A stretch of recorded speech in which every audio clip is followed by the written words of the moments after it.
Great. Welcome, everyone, and thank you very much for joining us this evening. My name is Mia Hassan-Gross, and I'm the director of René Cassin, the Jewish Voice for Human Rights, who together with CSW is hosting this event this evening. René Cassin works to promote and protect human rights, drawing on Jewish values and Jewish experience. CSW is a Christian human rights organization specializing in freedom of religion and belief. Holocaust Memorial Day, which will be marked in 2 days' time on the 27th of January, encourages remembrance in a world scarred by genocides, and also reminds us that genocides must be resisted today. Nowhere is it more urgent than in East Turkestan, China's Xinjiang Uyghur Autonomous Region, where between 1 and 3 million Muslim Uyghurs and people of other ethnic groups are being held in so-called education camps and are denied the freedom to practice their religion, their language, their tradition.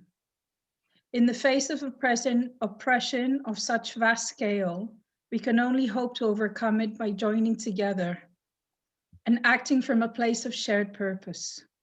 In this online event, 4 prominent leaders and thinkers will share how their beliefs inspire them to take action on behalf of Uyghurs. But we will also hear from a speaker by experience, a member of the Uyghur community, some of the experiences that her family is going through as we speak. But this event is not just about our motivations, but also a call to action. And at the end of the event, we will share with you platforms and ideas and immediate actions that each and every one of us can take and must take in this campaign to end the persecution of the Uyghurs. Our chair for the evening is Benedict Rogers, a human rights activist and journalist, and who have the pleasure of being together on the World Uyghur Congress UK's advisory group. Ben, the mic is yours. Thank you very much, Mia, and good evening, ladies and gentlemen. As Mia says, I'm Benedict Rogers. I'm CSW's senior analyst for East Asia and deeply involved in this very important issue. And it's an incredibly great privilege to introduce our very distinguished panel. I'd like to welcome Ziba Murat, who is the daughter of a retired Uyghur doctor, Gulshan Abbas, who was recently sentenced to 20 years in prison because of her family members' activism in the United States and around the world. It's a privilege to welcome Rabbi Jonathan Wittenberg, the senior rabbi of Masorti Judaism. A great honor to be joined by the Right Honorable and Right Reverend Lord Rowan Williams, the former Archbishop of Canterbury, Andrew Copson, an old friend of mine and the Chief Executive of Humanists UK and the President of Humanists International, and by Sonam Frasi, the representative of His Holiness the Dalai Lama for a big area, Northern Europe, Poland, the Baltic states, and the United Kingdom. So to all of you, thank you so much for joining us, and we really look forward to hearing your messages and contributions very shortly. Just for our viewers, to give you an idea of the format of this event, each speaker will share a reflection for between about 5 and 7 minutes. And this will be followed by a Q&A session moderated by my colleague from CSW, Kiri Kankwende. And for the Q&A, you can put your questions in the Q&A function, not the chat function, but the Q&A function, and Kiri will monitor that and address the questions with our speakers. So I think we can move straight into the program now, and it's a privilege to invite Ziba Murat, who's going to place this issue in a very personal context by sharing her own experiences as a Uyghur and the suffering of her people. Ziba, welcome. Thank you. Hello, everyone. Thank you from the bottom of my heart for hosting such a timely and meaningful event. I'm here not as a professional activist or a scholar, but as a daughter and as someone directly affected by the atrocities that are being discussed today against Uyghurs, and as part of this week to remember the worst stains on human history, the Holocaust. I'm one of those who understand deeply how this horror must inform our response to present events. Some of you may heard my mother's name, Dr. Gulshan Abbas, a retired medical doctor, sister to Uyghur American activist Gulshan Abbas.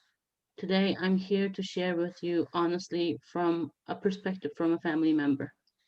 In September of 2018, I last heard my mom's voice. She sent me a message saying I should get some sleep when my baby is sleeping, referring to then infant daughter of mine. I haven't heard her I haven't heard her voice since. When she last visited us in the United States in 2016, she promised us to come back soon, but shortly after she went back, her passport was confiscated. She couldn't even be here for her second granddaughter's birth. The reality of the reason that I have been unable to hear my mom's voice or let her see her granddaughters for more than 2 years now is that my mother was punished for my aunt's choice to speak out against this horror facing the Uyghurs.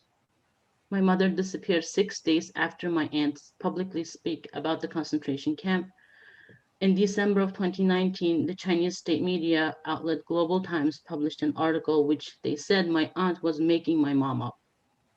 Now we know that my mom was sentenced in March of 2019, long before that, and the Chinese regime has continued with their bold-faced lies while the international community eats it up.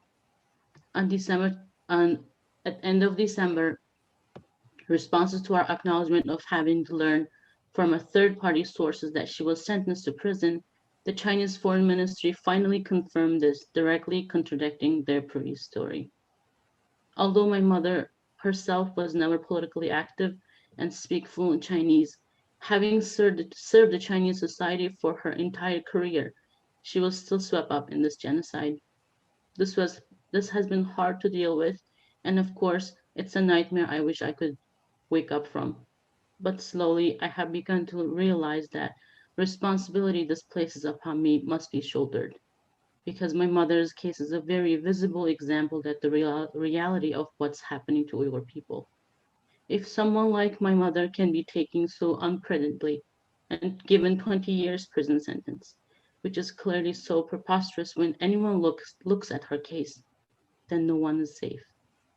This is an issue that affects people of many countries all over the world. I was at a panel not too long ago. All six of us on that panel, either father, mother, were given harsh sentences or looking for missing loved ones. These are scholar, intellectual, and professionals. There are more than 3 million people in the concentration camp and millions more in slavery. Every Uyghur in diaspora is affected by this. My mother returned to China from her last visit to the United States willingly, even though he had heard that things were getting to start to get bad. She returned with a good face that she had done nothing wrong. She thought being a good person and a member of the society will keep her safe. This is not true in China. I am asking as a daughter, let me hug my mother again. Let her see her grandchildren grow up. I'm asking for millions of others who have no such opportunity to speak on this panel and are suffering silently or dead. Never again should mean something. The legacy of millions of innocent people brutally murdered demands this. This isn't just about me. This isn't just about Uyghurs. But by addressing these individual cases, by demanding my mom's freedom, we are also protecting the future of the world and the conscience of the humanity. Thank you. Thank you very much, Ziba, for that incredibly powerful and important message. I'm now going to invite two of our four other speakers to share now how their beliefs inspire them to act for the Uyghurs and in solidarity with the Uyghurs, beginning first with Rabbi Wittenberg, and then followed by Sonam Frasi. Rabbi Wittenberg first. Can I say to you, Ziba, I feel deeply touched and moved by, what you just said. But can I just say to you on behalf of my people that you are not alone, that we are so I fear my connection's gone. Can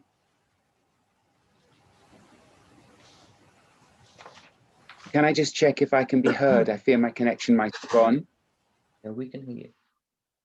Yes, we can hear you. I beg your pardon. I'm sorry. I thought my screen was. I just want to say to you, Ziva, from my heart, I'm very, very moved by what you say. You remind me of family letters from after the war, where my family, who were my father's family, the Nazi Holocaust, were looking for loved ones, longed to hear their voice and could not find them. And I want to say on behalf of my people, on behalf of the Jewish people, in the best way we can, that you are not alone, and that participating here, speaking, or indeed listening is a responsibility to care and to commit to caring for you and for your people. Thank you so much. I want to say something about the oppressed, the oppressor,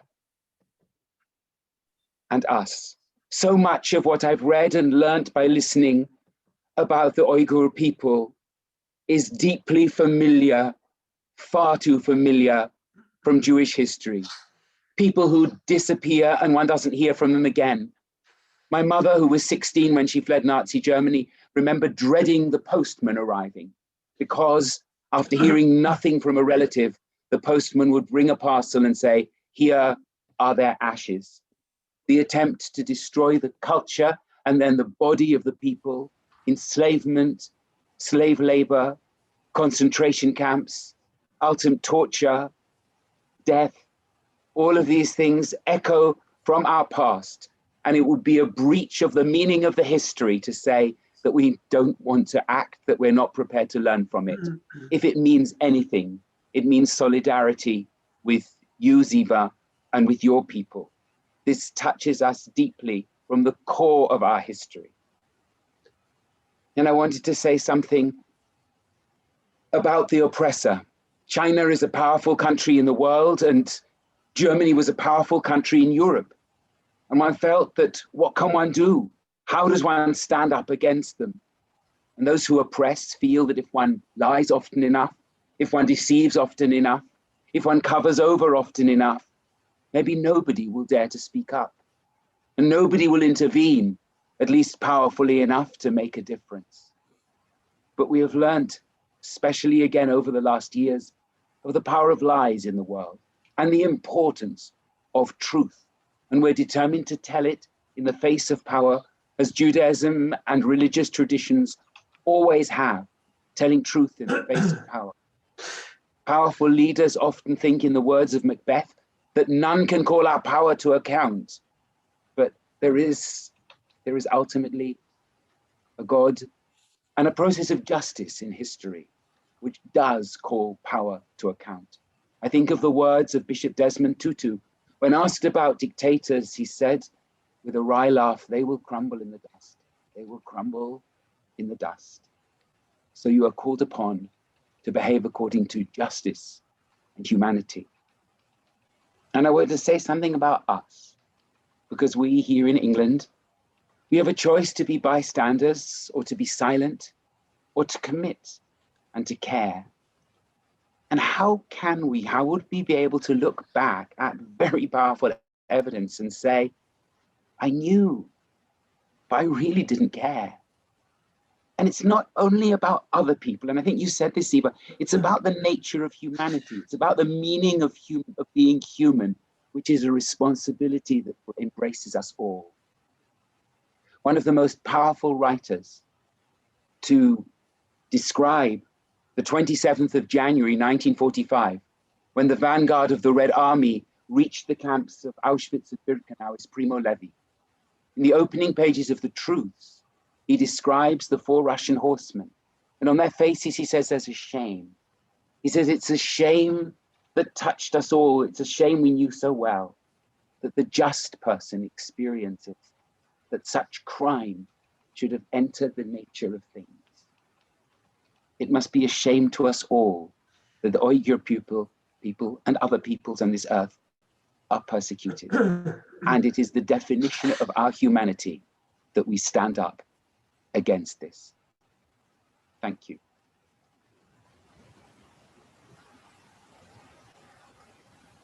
Thank you, Ben, for the introduction. And I'm humbled and privileged to be in the company of so many distinguished speakers.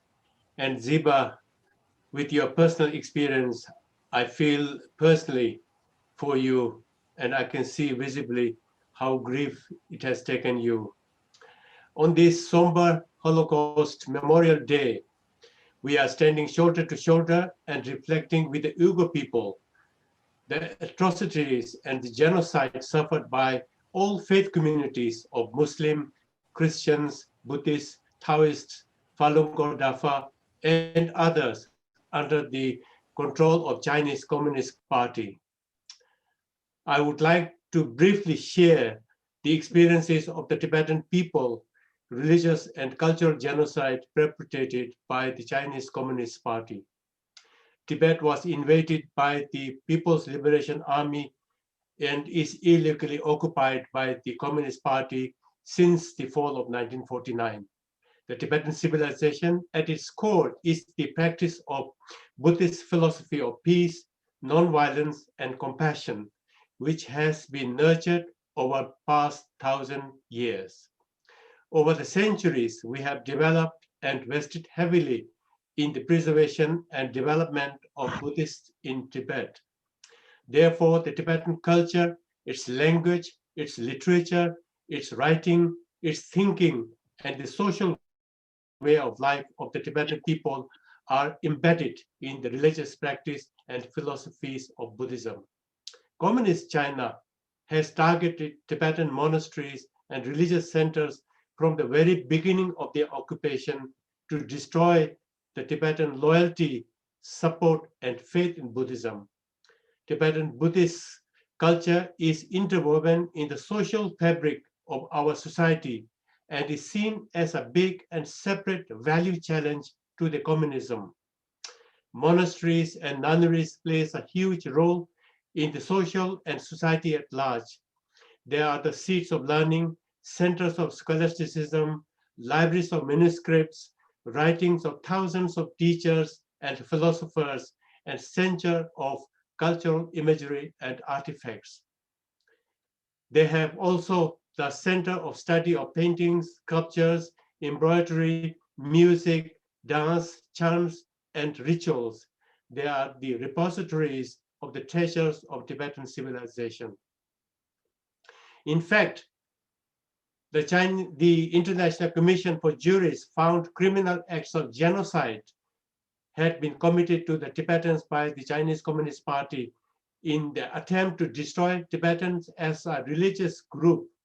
And the International Commission for Juries has found that with the evidence that the Chinese will not permit adherence to the religious Buddhist practice in Tibet, that they have systematically set out to eradicate the religious belief in Tibet, that in pursuit of their design, they have killed religious figures because their religious belief and practice was an encouragement and example to others, and that they have forcibly transferred large numbers of Tibetans' children to Chinese materialistic environment in which, in order to prevent them from having a religious upbringing.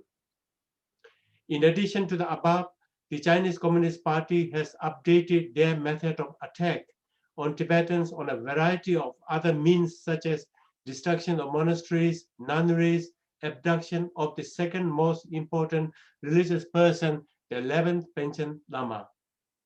They control and limit the entry into monastic education for young monks and nuns. Nunneries, monasteries are barred from giving traditional monastic education, but they are replaced with patriotic re-education. Under the campaign of the so-called patriotic re-education, they forced the monks and nuns to denounce His Holiness the Dalai Lama and forced them to declare their allegiance towards Communist Party's leadership and forced them to display the portrait of the Chinese communist leaders and the Chinese national flag in their homes and in their monasteries. It's now 70 years that the Chinese have ruled and tried to change us. It has not succeeded and it will never succeed. The current Chinese Communist Party's mantra of Sinicization of all and every aspects of Tibetan religion, culture, language, thoughts, and to the same as the Uyghurs, they are doing the same. There are a huge social engineering and cultural genocide.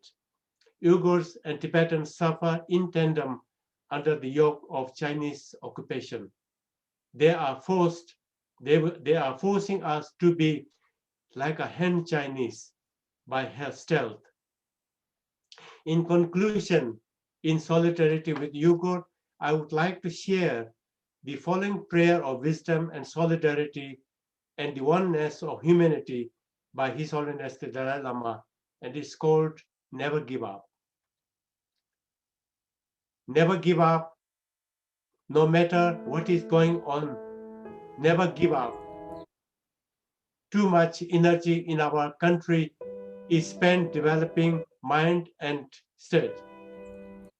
Be compassionate, not just to your friends, but to everyone. Be compassionate, work for peace, and never give up. No matter how strong the wind of evil may blow, the flame of truth will never be extinguished. So never give up. And I feel like with Ziba, there we have many Uyghur friends, and I pay great respect for the people who are suffering and people who are trying to bring international attention to the Uyghurs people. Thank you so much. Thank you. Good luck. Good wishes.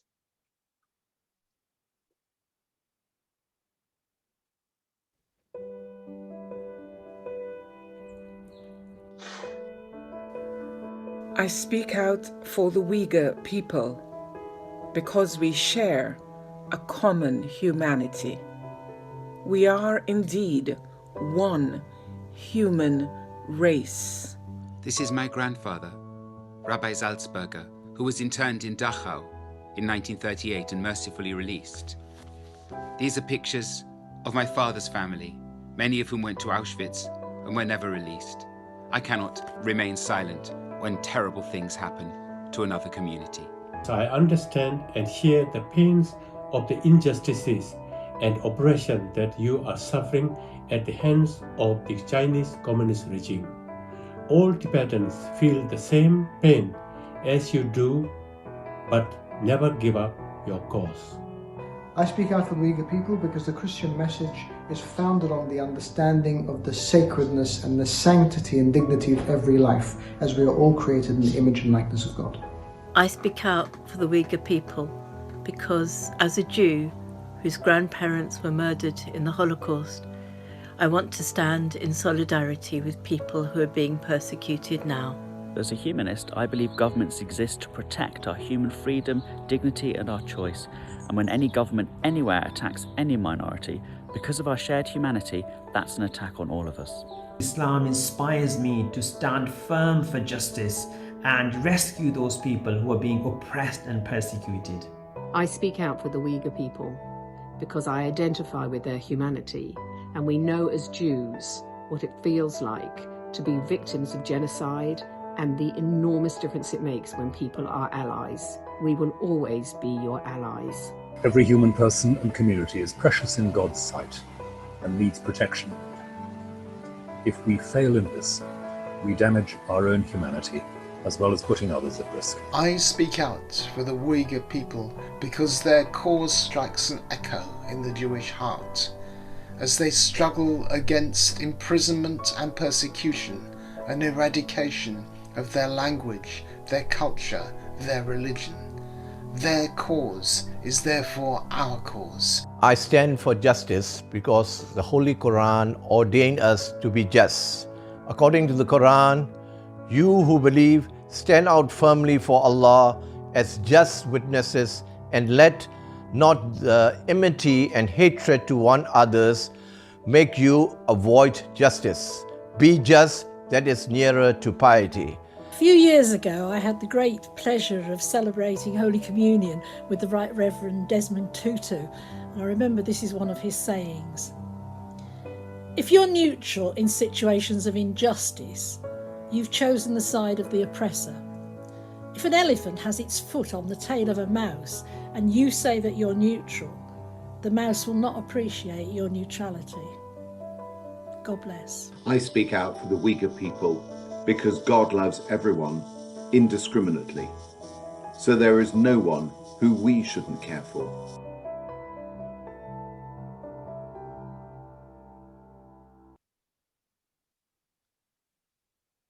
Well, Rabbi Wittenberg and Sonam Frasi, thank you so much for your remarks, and thank you also for that very powerful video and for everyone who took part in it.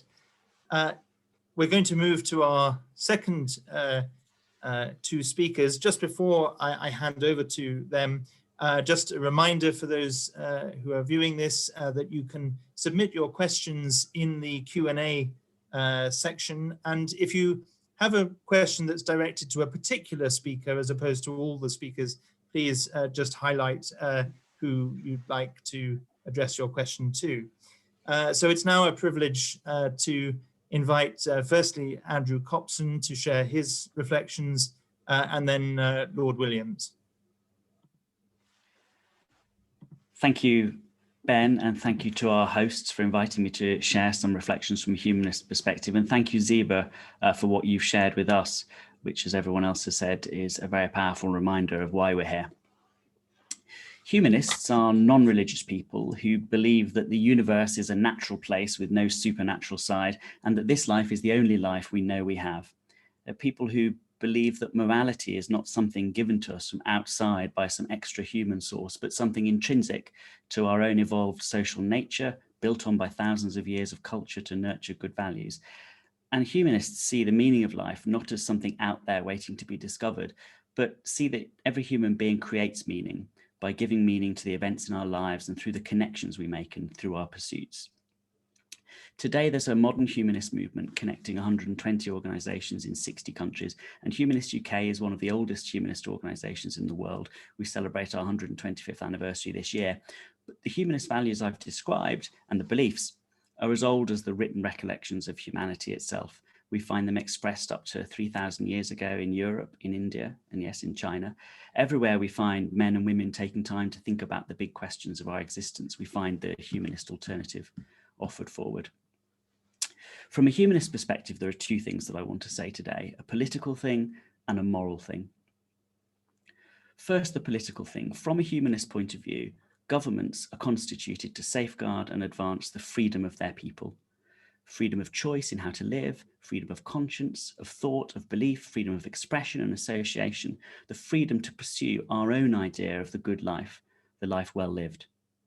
And this is connected, of course, to the humanist conviction that there is no future life in which we can see happiness, fulfillment, or completion. If completion is to occur, if happiness is to come about, if our fulfillment is to be achieved, it must happen in this life.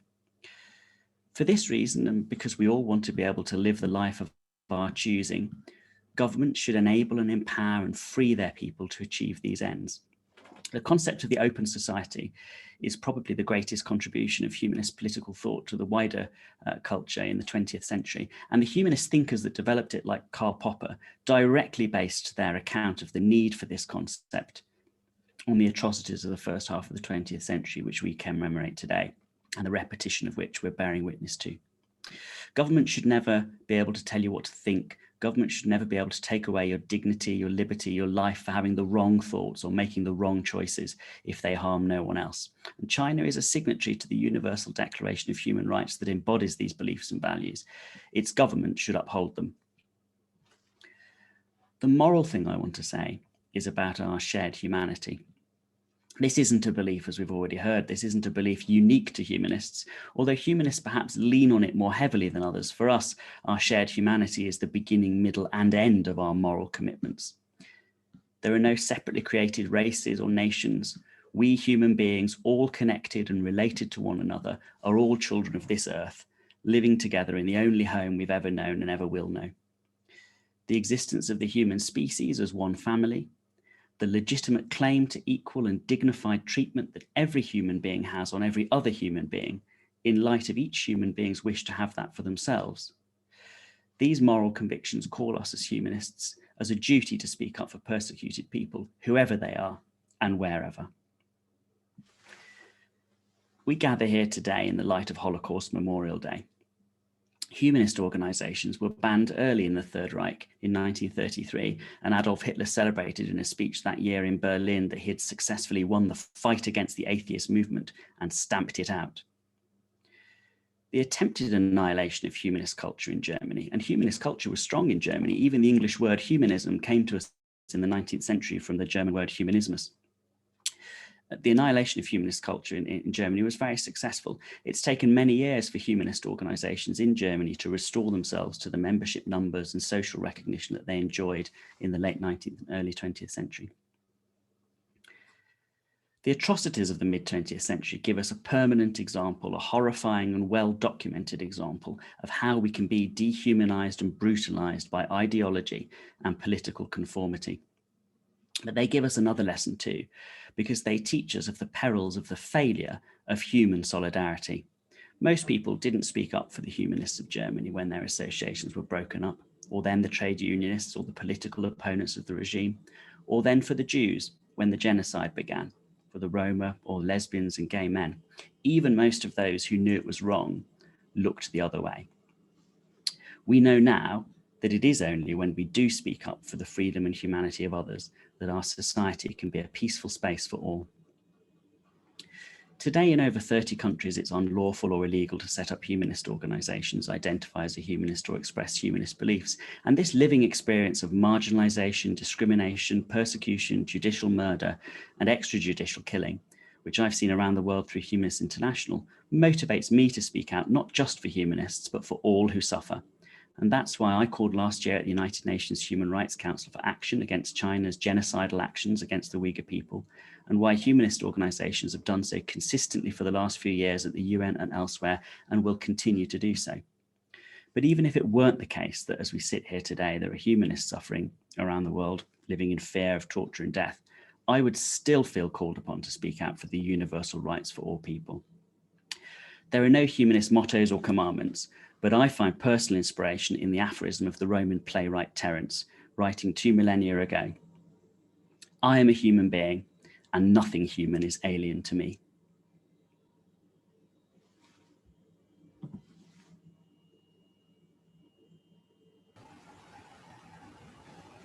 It's a real privilege to be able to join this panel and to speak out against the atrocities we've heard described, and a particular privilege to speak alongside Ziba, whose personal testimony has, I think, for all of us, put flesh on the abstractions of some of what we might say, and I share the gratitude that's already been expressed to her. When Christians say, following what the Hebrew scriptures affirm, that human beings are made in God's image, they're not simply saying that every individual is a kind of passive reflection of God. God is active, and God is a ceaseless giver of gifts. So to say that humans are in the divine image is to say that every human person carries a unique gift, which will help to make every other human being more fully alive. In that sense, the oppression, abuse, humiliation, silencing, and above all murder of other humans is an offence against all humanity, depriving the human family of the gifts God wishes to give. And the oppressor, abuser, or murderer is damaging, even destroying their own humanity, as well as injuring all their fellow humans by attacking some.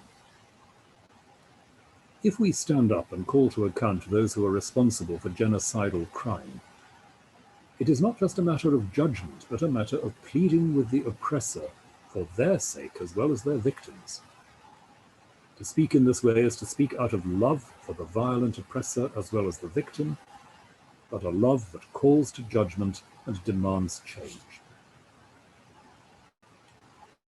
If every human individual represents and carries a gift from God, the same is true of distinctive communities. God has not made human beings uniform and regimented. Human culture across the world is rich and beautiful because of its diversity. And a world that is truly at peace is one in which communities welcome, delight in, and learn from the differences in language and custom and history that surround them in the lives of other communities. The particular horror of genocide is in its assumption that not only individuals, but an entire history can be blotted out. And this is a crime against not only love, but truth, a denial of the past that we all share. We hear often enough these days that we live in a post-truth environment. But this is not as new as we think. The story is often told that Hitler, when one of his colleagues expressed misgivings about how history would look back on the murder of the Jews, said, "Who now remembers the Armenians?" He believed that successful butchery would be able to write its own version of the truth in the long run, that truth was always at the mercy of successful violence. He was wrong about the Armenians, and he was wrong about the Jews, and he was wrong about all his other victims. Precisely because such violence cuts into the living fabric of humanity itself, it cannot be forgotten. It is what is so powerfully expressed in the biblical language of the blood of the victim crying from the ground, in the prayer that can be seen in some memorials of the Shoah, "O earth, cover not their blood." Power and abuse cannot eradicate truth. What we say in protest is part of the acknowledgement of this fact. The attack on any human community is everyone's business because it assaults everyone's humanity. It's not that we condemn any nation or regime as inherently and irredeemably evil. God knows that all our national histories are scarred by violent and terrible acts. Only this last year, we have been forced to look again at the history of slavery and its part in the economic development and success of our own country. Recognizing that the past has its horrors for every community, that no people is completely innocent, is not a sign of weakness, but of strength. The strength to face unwelcome truths, in the confidence that we have enough moral energy and clarity to change. In calling the government of the People's Republic of China to account in regard to the treatment of the Uyghur people, we appeal to a history of wise and humane thinking in China itself over thousands of years, and plead for actions that will honor that tradition which itself has given the world so much. To advocate for justice for any national or religious group facing brutal repression and threatened with extinction is not to take up a partisan stance. It is to risk trying to speak for humanity itself, for the good of all. It's fatally easy for the oppressor to write off challenges as motivated by narrow national or ideological interests. This is why it is crucial for the voices of faith and conviction to be heard with the unanimity we have heard today, proclaiming with clarity that they're not trying to defend any partial or exclusive vision, but are speaking, protesting, and praying for the good of all. That is why we are here today, seeking to advocate not just for one profoundly suffering and abused community, but for the security and well-being of all who bear the divine image and the divine gift.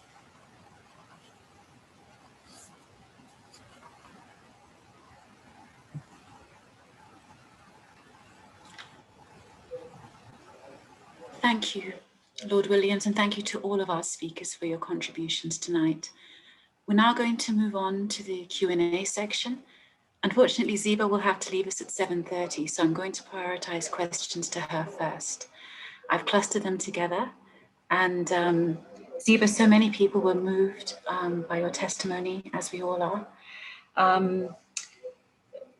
Tony and Abby in particular wanted to know, what can ordinary people do to help your mother and those in a similar situation to her?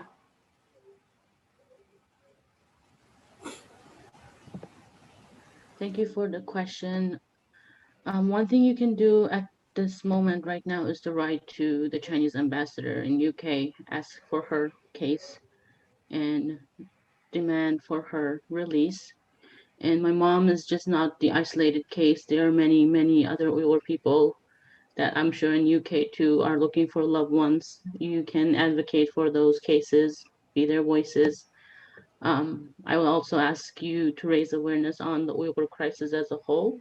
You can start educating your family members. You can start there.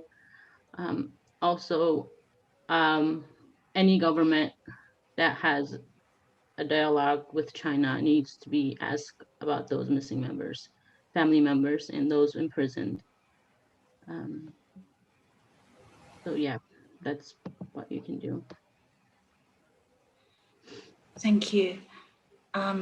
Mavis and Tony, you've hinted it in your final answer there, you've hinted to the power of China. Mavis and Tony wanted to know, will pressure from all of our governments make a difference? China seems so powerful.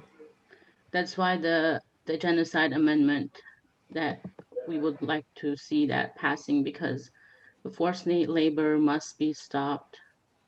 The one thing that making China powerful is the money, and that comes from the economy. So the genocide amendment is very important. That will stop those products coming in to flowing out to the world with the blood of the Uyghur people, with tears of the Uyghur people and tears of like us, the family members. So it's important to pass the genocide amendment. So. Thank you, Ziba. I'm going to move on to some of the other questions. And we have one from Stephen, who wanted to know whether, and this is a question to Ben, in fact, but I would encourage any other speakers to join in if they have anything more to add to this. He wanted to know if the Magnitsky Act in the UK could be used to target sanctions at key figures in the Communist Party committing crimes against humanity against the Uyghur people. Thank you. That's an excellent question. And yes, the government now has the legislation to impose Magnitsky sanctions, but it hasn't yet applied it to those officials responsible for the Uyghur situation. And I think it should be a priority to do so.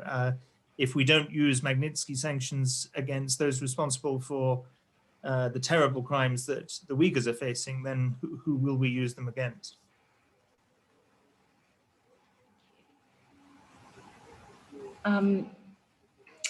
We have a question from Steve, which I might put to Andrew. Steve would like to know, sorry, I've just misplaced that question.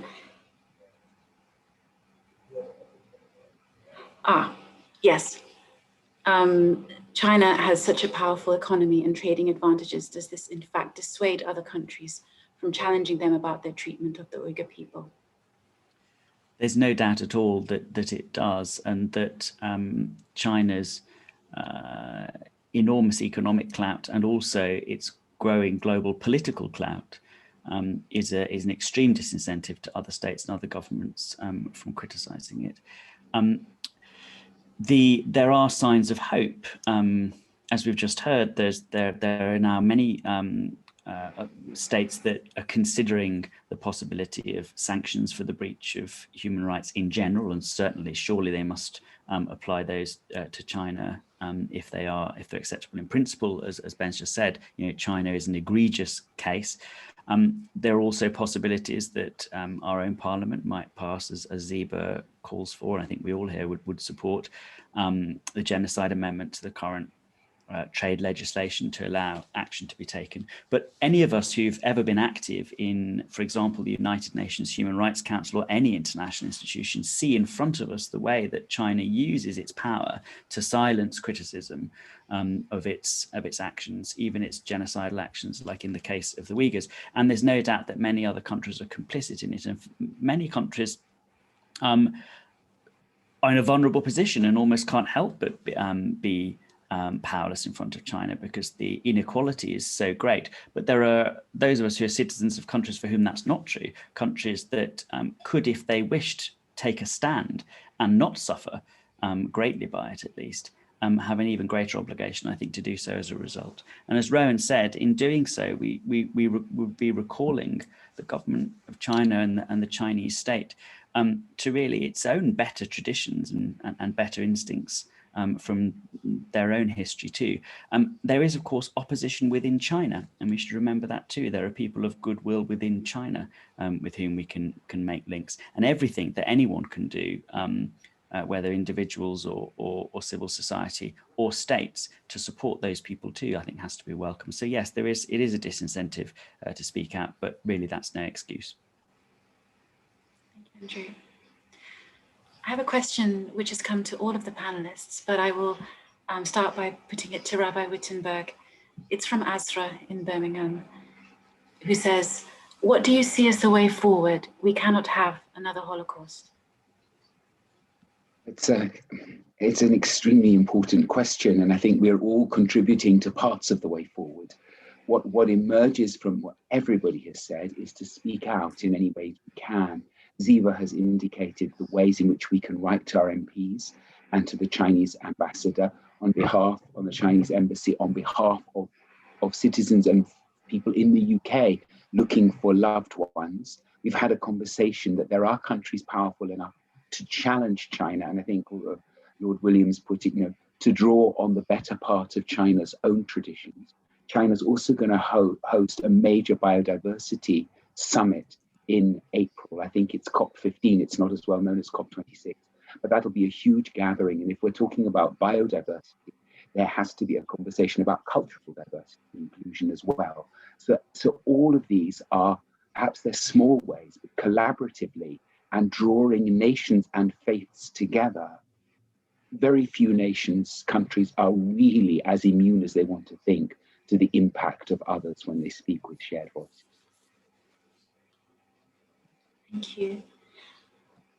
Sonam, Frasi, would you like to add to this answer, perhaps, on what we can sort of what we must do next? What is the way forward? I want to say something like this. It is a myth that everybody thinks China is very powerful. Yes, it may be in terms of economy, but the lack of morality in China and the fact that China spends almost 50% more in domestic security expenditure than defending on the defense budget, the security and the stability in Chinese society is only kept by total suppression and repression. And that we cannot, as an international onlooker, to see this China as a very prosperous and very successful country. It is not. So the fact that to move forward, countries must not think that, oh, China is untouchable. They are so powerful. They are so big. This myth should not be there, because the basic fact is we can only challenge what is going wrong in Chinese society. And that is the suppression and the demonization of all the faiths, of all the ethnic communities. And if we do not accept these premises and think that, oh, China is untouchable, then we have no way of curtaining their power. So the international community must keep at it all the time, because China is not a society without any problem. We must not think like this. It is full of problem, and the only stability they have is through repression, and that cannot be what the society should be guided at. Thank you. We have a question which I'm going to put to Ziba again. East Turkestan is a very important region for China economically, especially for cotton production. Is there anything we can do as consumers to express our support for the Uyghur people? That's from Jeff and Sarah. Oh, sorry, you're... Okay, sorry. You can start by writing to MPs again, addressing these issues. United States recently just banned all the cotton from that region. So UK should follow steps, and that needs persuasion. So that comes to you as a member of the community to write to your MPs and just educate them on what's happening. So pressure works. Thank you.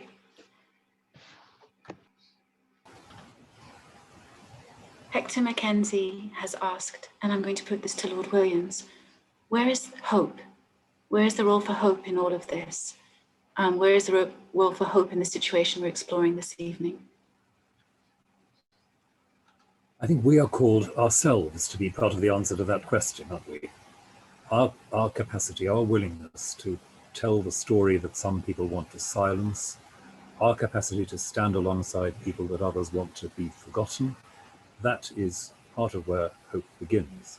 So the very fact that we've been able to listen to Ziba's story and amplify it in some way by this event, the very fact that we can speak together despite our deep differences in all sorts of ways in our approach to reality, that surely is itself a sign of hope. As a Christian believer, I also hold not simply that, that there is some settlement in the future, but that there is here and now an energy that makes towards justice, that gives us some resource and some vision in the direction of justice, and that too is part of the hope I live with. But I recognize, because I know Andrew is here, that not everyone shares that perspective. Therefore, I begin by saying we must be part of the answer to that question in the first instance. I also would like to echo what Sonam has said. A society that tries to repress the truth, that tries to silence the voice of true narrative and deny facts, is not a strong but a weak society at the end of the day. That's always worth remembering.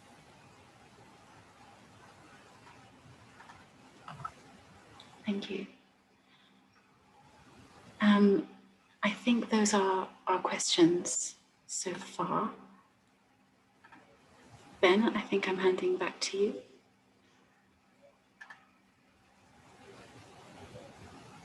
Well, thank you, Kiri, very much. I think all I will do is reiterate my thanks to all our speakers again and hand on to Mia if I've understood the program correctly.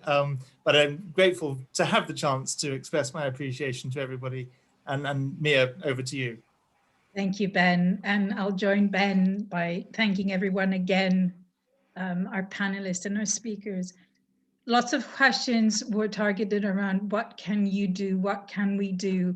So to reiterate what Ziba and all our panelists have said, first and foremost, don't be silent. Use your words, use your knowledge, use your access, use your resources to really speak out. But there are also some practical platforms through which you can do it. Here in the UK, we have the Stop Uyghur Genocide campaign, and we will share the link with everyone, which provides a very good, I guess, comprehensive and good list of actions that you can take. If it's, for example, Jeff, you asked a question about the economic implications. There are 89 brands, high street brands, that are known to use either cotton or products made by Uyghur forced labor. take a stand, take a personal stand by making the right choices and not choosing these products, and challenging these companies, like H&M was challenged and therefore changed its practices, and Lacoste and Adidas. And let's make sure that all these companies change their practices and behaviors. So put pressure on companies, on retail and corporate companies. Companies like Airbnb, who's going to be one of the sponsors of the 22 Winter Olympics in China. Let's put pressure on the sponsor companies, sports companies, and challenge them on the decision to allow a country perpetrating of these genocidal acts from hosting an event like the Olympics. Ask your MP to speak out for Uyghurs. That's what our MPs are there for. There is a 5-point pledge where we ask each and every MP and each one of us to pledge to challenge China on an international platform, to make sure that the Magnitsky Act sanctions are applied on Chinese companies and Chinese individuals directly linked in committing these genocidal acts. Let's make sure that Uyghurs seeking refuge and asylum in the UK and any countries are granted that status so they can find safety here and then spend the rest of their worry on their family members. There's a GoFundMe for the Stop Uyghur Genocide campaign, again, to make sure that this campaign can carry on and that we support Uyghur activists in the UK to take action and speak on behalf of their people and their experiences. There are weekly demonstrations taking place here in London outside the Chinese Embassy's cultural section.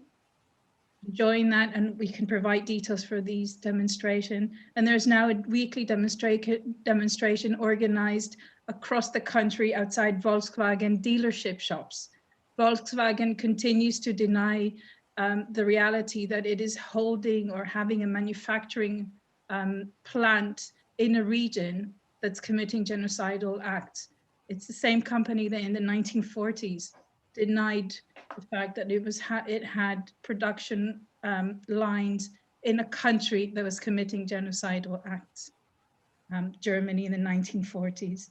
And of course, the Genocide Amendment Bill to the Trade Bill, which had lost by a very narrow margin in the House of Commons, but is coming back to the House of Lords on the 2nd of February. Put pressure on our lords, continue the conversation so that this amendment to the bill is passed and a court, a UK-based high court, will determine whether a trade agreement with a country is valid if that country is found committing genocidal acts. So there is a lot that could be done. A lot of these actions are available both on the René Cassin website, on CSW's website, on the Stop Uyghur Genocide campaign website. And again, it's down to each and every one of us.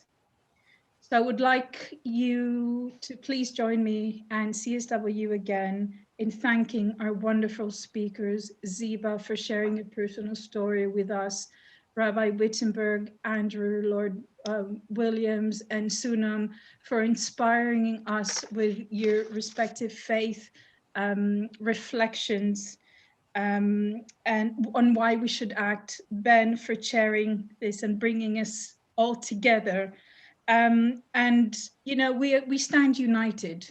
We stand united in our cry against the atrocities being committed against the Uyghurs, but we also stand united in the act that we can take together so that future Holocaust Memorial Days do not include the Uyghur people as one of the list of people whose genocide needs to be remembered and commemorated.